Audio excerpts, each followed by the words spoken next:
ব্রট to you by V-Guard, co-powered by Sensodyne ও ভিমল বলো কথা কেশরী।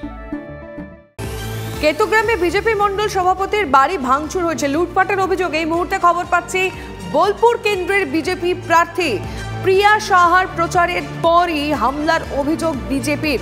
তৃণমূলের বিরুদ্ধে হামলার অভিযোগ।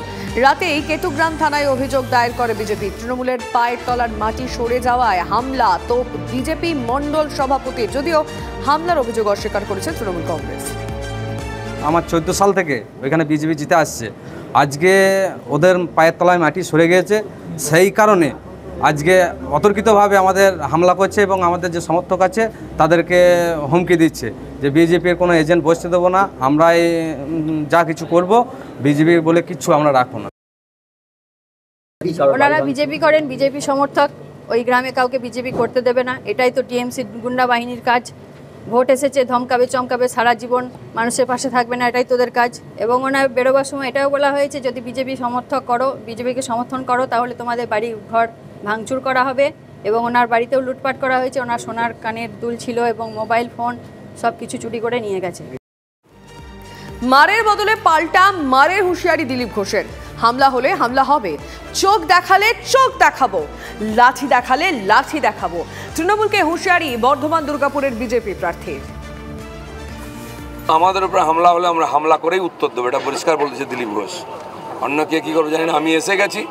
চোখ দেখালে আমরা চোখ দেখাবো, লাঠি দেখালে লাঠি দেখাবো, হামলার বদলে হামলা হবে। আর যদি ওরা 13 তারিখ অবধি ভদ্রলোকের মতো না থাকে, আমি তো থাকবো 5 বছর, তারপরে হিসাব কিতাব হবে। সেই জন্য এখন তাদের প্রার্থীকে খুঁজে পাওয়া যাচ্ছে না। আমি বলে দিচ্ছি, তোমাদের সমস্যা তোমাদের। পার্টি অফিসের সামনে গো ব্যাক বলছে, আর দম আছে তো রুদ্রে বেরো না, সে দম নেই, গায়ে তেল হয়েছে। কেন বিজেপি 1 ইঞ্চি জায়গা ছাড়বে না, ওরা যেন সাবধান থাকে। ভোটবঙ্গে তৃণমূল বিজেপির সংঘর্ষের রণক্ষেত্র দুর্গাপুর। একে অপরের বিরুদ্ধে হামলার অভিযোগ, দলীয় কার্যালয়ে হামলা চালানোর অভিযোগ বিজেপির। প্রতিরোধ করলে পিছু হটে তৃণমূল। এই নিয়ে নিউটাউন এভিনিউয়ে একটি ক্লাবে হামলা করে বিজেপি সমর্থকরা, পাল্টা অভিযোগ তৃণমূলের। প্রতিরোধ করলে উত্তেজনা ছড়ায়, একে অপরকে লক্ষ্য করে পাথর ও ইট ছোড়ার অভিযোগ। বান্টি সিং এর মতন একটা হারমাত লোক যে সিপিএম এর টাইমে সিপিএম করেছে, তৃণমূলের টাইমে তৃণমূল করছে এবং চেষ্টা করছে বিজেপির টাইমে বিজেপি করার। আমরা রেডি আছি, তারা পার্টি অফিসের সামনে এসে আমাদের বাইকগুলো ভেঙে দেয় এবং পার্টি অফিসের সামনে আজ সঙ্গের একটা প্রোগ্রাম চলছিল, রাতে এখানে প্রবাস করছে সঙ্গের লোকরা, তাদেরকে ডিস্টার্ব করার জন্য তারা ইট পাথর সবাই আমাদের পার্টি অফিসে ছোড়ে। ভোটের টাইম লোকসভায় তো আমাদের জমায়েত তো হবেই, কারণ আমরা লোকের কাজ করি, আমরা বাড়ি বাড়ি যাই, লোকের সুবিধা অসুবিধাগুলো দেখি, তার জন্য আমাদের এখানে ভিড় হবে। প্রথম কথা। দ্বিতীয় কথা, বিজেপি যেটা বলছে সেটাকে আমাদের ভেবে লাভ নেই, কেন ওরা জানে আমাদের অস্তিত্ব শেষ, ওরা 5টাও সিট পাবে না। যার জন্য ওরা এখন কি করছে, যেখানে একটু স্ট্রং আমাদের সব কাজ চলছে, যেখানে আমরা লোকের হয়ে পাশে দাঁড়াচ্ছি, ওটাকে ওরা করার জন্য জোর জবরদস্তি এসে একটা ঝামেলা সৃষ্টি করছে।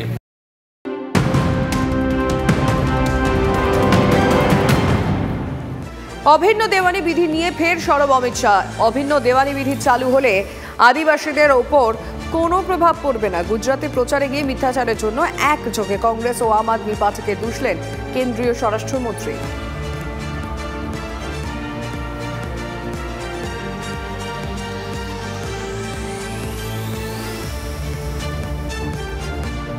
এই মুহূর্তে সরাসরি দমদমে নজর রাখবো, কারণ সুজন চক্রবর্তীর প্রচারে এই মুহূর্তে বৃন্দা কারাত উপস্থিত রয়েছেন, ঐশী ঘোষও রয়েছেন।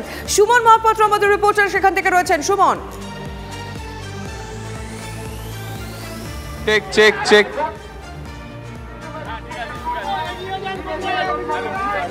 সুমন, এই মুহূর্তে ছবিটা সুমন। একেবারে তুমি দেখতে পাচ্ছ দমদমের ঘুঘুডাঙ্গা থেকে মিছিল শুরু হয়েছে। সুজন চক্রবর্তী এবং বৃন্দা কারাত তারা কিন্তু এই মিছিলে রয়েছেন এবং তারা এখান থেকে 1 নম্বর যে এয়ারপোর্ট, সেই এয়ারপোর্ট পর্যন্ত মিছিল যাবে। জাতীয় কংগ্রেসের সমর্থকরা এখানে যেমন রয়েছেন, তেমনই কিন্তু রয়েছেন বৃন্দা কারাত এবং কিন্তু অনেকে অভিনয় জগৎ থেকে রয়েছেন। সুজন চক্রবর্তীর সঙ্গে কথা বলবো। সন্ধ্যা, জাতীয় কংগ্রেসের লোকজনদেরকে দেখতে পাচ্ছি, বৃন্দা কারাত এসছেন, কি বুঝছেন? খুবই ভালো, মানুষের রেসপন্স খুব ভালো এবং সবাই আছেন। বেলুন নিয়ে যারা আছেন রাজনীতি যেভাবে বলছেন আপনারা পিছনে চলে যাবেন। লেখক শিল্পী কলাকুশলীরা আছেন, বেলুন নিয়ে সামনে কেউ থাকবেন না। কংগ্রেসের জেলা সভাপতি বেলুন নিয়ে সামনে কেউ থাকবেন না। আছেন, সুজন আর চক্রবর্তী অজস্র যে মানুষ গাড়িতে রয়েছেন রাস্তার তার দুপাশে, পিছনে চলে যাবেন সবাই। তাদের সবাইকে শুভেচ্ছা জানাচ্ছি। দ্রুত বৃন্দা কারাতদের সাথে কথা বলার চেষ্টা করব। বৃন্দা কারাত আমার সঙ্গে রয়েছে। বড় ফ্ল্যাগ নিয়ে যারা রয়েছেন পিছিয়ে যাবেন, যাতে প্রার্থীকে কি বুঝছেন? সাধারণ মানুষের সাথে শুভেচ্ছা বিনিময় করার সুযোগ করে দেবেন। এই জনগণের সমর্থন সুজন পাচ্ছে। ডক্টর সুজন চক্রবর্তী বড় ফ্ল্যাগ যারা রয়েছে প্রচার গাড়ির পাশে থাকবেন না। আমাদের প্রার্থী ডক্টর সুজন চক্রবর্তী যাতে মানুষের সাথে শুভেচ্ছা বিনিময় করতে পারেন। একটা কথা বলুন, এখানে তো তৃণমূল কংগ্রেস সব জায়গায় প্রতিদ্বন্দ্বিতা করছে, ইন্ডিয়া জোট হলো কোথায়?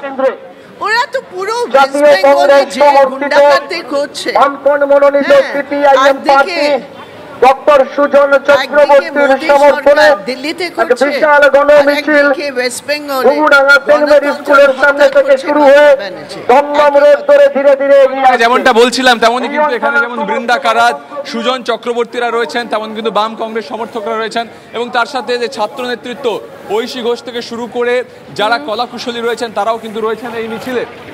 আমি দেখাতে বলবো মৃন্ময়কে যে ঐশী ঘোষ থেকে শুরু করে অন্যান্য যারা রয়েছেন তারাও কিন্তু এখানে রয়েছেন। আমি এবার দ্রুত ঐশীর সাথে কথা বলার চেষ্টা করব। ঐশী, কি বুঝছো দুদিন ধরে প্রচার করলে? একদম খুব ভালো রেসপন্স, ভীষণ উচ্ছ্বাসিত মানুষ বেরিয়ে আসছে। আমাদের যে দাবি নিয়ে আমরা কথা বলছি যে স্বচ্ছ এক রাজনীতি হতে হবে, শিক্ষার কথা হবে, রোজগারের কথা হবে, মানুষের রুজিরুটির কথা হবে, ভীষণ পজিটিভ এবং আমরা একদম কনফিডেন্ট যে যেভাবে মানুষ বেরিয়ে আসছে, মানুষ যদি নির্বাচনের কেন্দ্রে যেতে পারে, মানুষ যদি নিজের হাতে নিজে ভোট দিতে পারে, তাহলে ইভিএমে এবার আলাদা গল্প।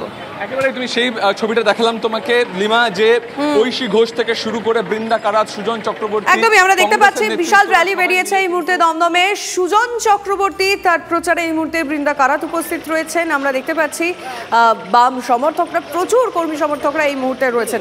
নজর থাকবে শোনো। Brought to you by V-Guard, co-powered by Sensodyne ও ভিমল, বলো কথা কেশরী।